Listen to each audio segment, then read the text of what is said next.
How to generate anime style videos with Sora 2. So if you want to generate anime style videos with Sora 2, then what you need to do is first you need to make sure that you have a stable internet connection, and after that you need to open up your browser, and on your browser you need to go with Sora. And once you're on your Sora, you need to just make sure that you're logged into your account, and after logging in, here on the bottom you will have describe your image. So here you need to enter your prompt. After that, you can just simply go with the arrow, which will be on the right side, which says create image.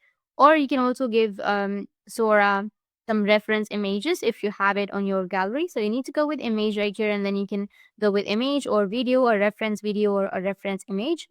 After that, you need to go and select the aspect ratio. I'll go with 2:3. And then you can go with images or videos. In my case, I only have the images section, but if you have the video section, you need to just simply go with the video, or you can also go with videos, which is here on the left side, and then you'll be able to create or generate a video. So I'll go with the video section. Now paste your prompt here, and then go with the same interface, and then go with send, which will be on the right side, and hit the enter.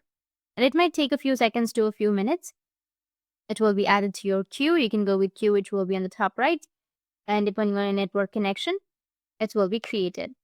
That's how you can generate anime style videos with Sora 2. And if you have any questions, feel free to comment below. Thanks for watching.